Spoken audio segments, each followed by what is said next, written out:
If you're number crunching the current craze for street cred Sudoku, then log on to our website, uktvg2.co.uk, and have a go online. If not, stare at all the geeks doing it on the bus. Are you in with the in crowd or away with the fairies? Are you ducking and a diving, wheeling and a dealing, or just sitting there gently rocking? Well, pay attention, because this, my friends, is Street Cred Sudoku.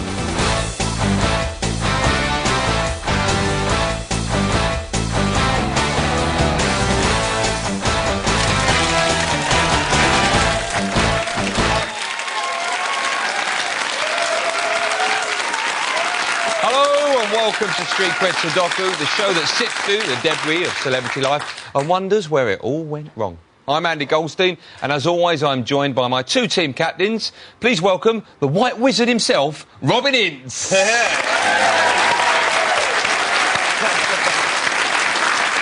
the Hairy Hobbit. Please welcome Rufus Hound. Hello.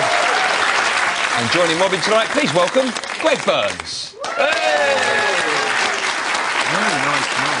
And with Rufus tonight, please welcome Mr. Simon Munnery.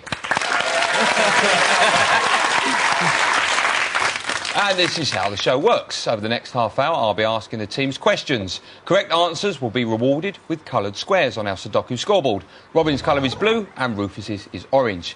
Whoever gets the most of their colour on the board, take the honours. The only task our teams won't be undertaking is the Sudoku grid, and that's where you come in. You can play at home by visiting this website and downloading it. Your prize for finishing the grid will be riches beyond compare, if you then go out and get a really good, well-paid job. And so on to our first round, Got Your Number. In Got Your Number, we assess the street credibility of today's celebrities. Behind these silhouettes on our Sudoku grid are some famous faces, each with a number. But what's the connection between the two? Anyway, Robin, you go first. Your celebrity is Noel Edmonds, and the number is 500,000. Oh, I didn't want to see a big number. That is a problem. Now, I know that Noel Edmonds actually suffers from facial alopecia. And he's... I think I'm right in saying, and I know you're going to be quite surprised that I'm actually going to get this right first time. No, not at all.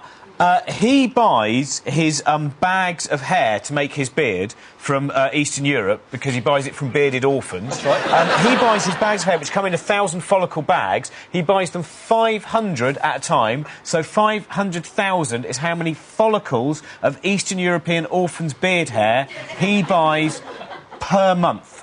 So obvious. Oh, it's per year. I'm so close. Is that not right? No.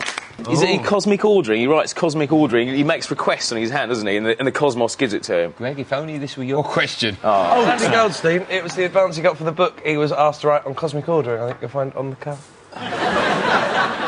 Robin, what do you think the actual answer is? Oh, right. Is it the advance he was paid for his book on cosmic ordering? Well, let's have a look. The answer is it's the advance he was paid for a book about cosmic ordering. Next time, don't butt in too early, young man. Edmonds revealed that in cosmic ordering, you can realise your dreams by writing down your greatest wishes. Immediately, millions of people started writing down, "Please get Noel Edmonds off my telly." Rufus, your turn. Prince Charles, and the number is 3 million. I know what it is. It's his advance for the old man of Loch Nagar. Oh, did you ever have that as a kid? No, because you're too old. Is it the number of letters he receives from confused fans per week congratulating him on the album Purple Rain?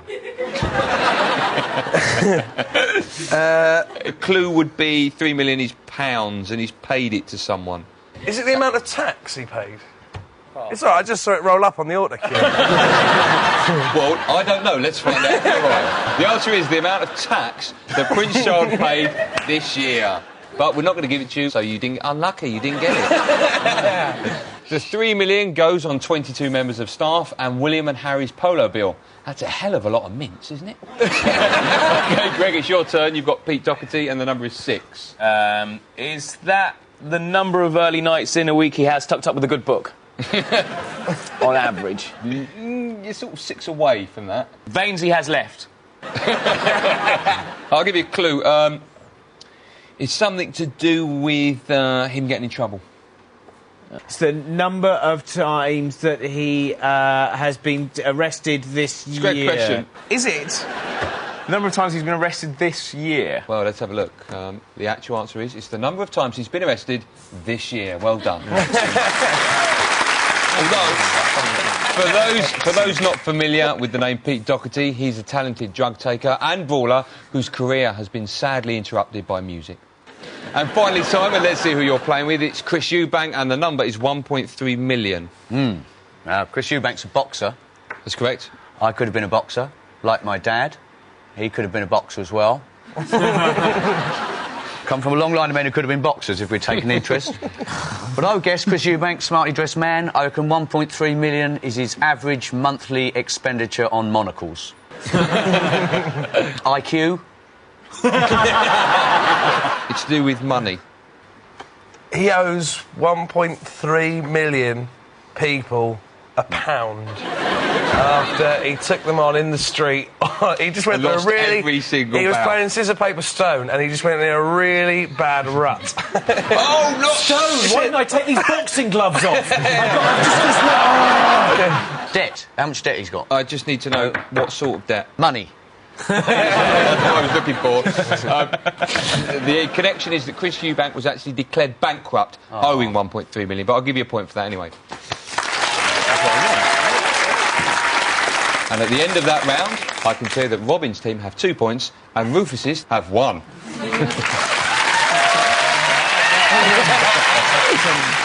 so on to round 2, word on the street.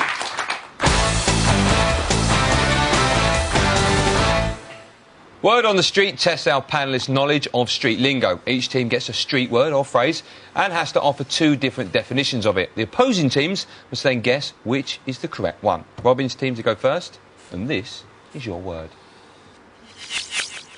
Duppy. So, Rufus' team, can you give us your definitions, please? You know, like a yuppie is a young, upcoming professional. Well, a duppy is a... This is going to be good. depressed urban professional. Simon has the true answer. Simon? I was walking down the road the other day. Which road? Same road as ever. Think about it, all roads link up. Topologically, there's only one road. You can imagine a road that isn't linked to any other road. It's not a road, is it? It's a runway. I was walking down the road in Manhattan, and I was looking at all the tall buildings, and then, thinking, ooh. And I looked down, and there was this strange animal there. Well, I thought it was a dog, but on closer inspection I realised it was 2 dogs welded together. In fact, it wasn't welded together. It's a duppy is a double puppy.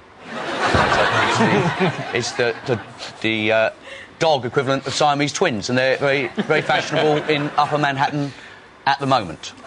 Right, so his is rubbish, and his is so charming, but obviously wrong. See, I think we should just choose Simon's, because even though it's obviously wrong, there was more grace. I think it's Rufus. Rufus is true. Oh, OK. You're going to go for Rufus? Yeah. Well, Rufus let's find out which one it was. Oh, right.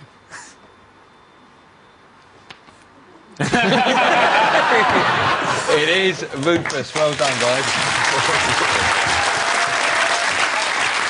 I was trying to undersell it. That's right, a duppy is an acronym for a depressed urban professional, a person who's overqualified and underpaid, as opposed to someone who's overpaid and underqualified, which is called a Michael Winner.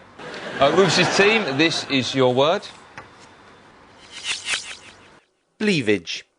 Bleavage. And I think some of you possibly believe that. And indeed, that's what bleavage is.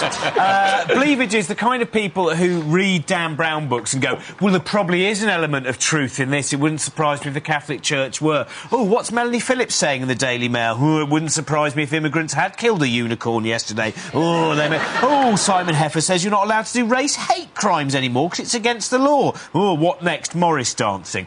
People who believe things like that. People who believe what is clearly the ridiculous and the ludicrous, basically the gullible, suffer from believage or bleavage. It's not that, though, is it? Well, the word's clearly based on the word cleavage. I bet anything what he now says relates to cleavage. I bet. Bum cleavage, I would imagine. Greg? I don't want to speak. In Greek mythology...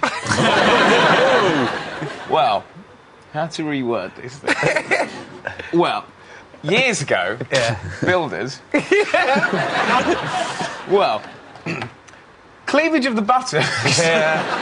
That'll do, probably. Which one is it, guys? But I think it's actually... That's a tricky one, I'll give you that. Robin. So Robin? Swap them over. What do you think, Robin? You think it's Robin? OK, well. Let's find out if it is indeed Robin that's telling the truth. Wow. It was bum cleavage, you idiot! Good work from both teams. Let's just have a look at that grid one more time. Robin has 3 points, but right behind him with 1 point is Rufus.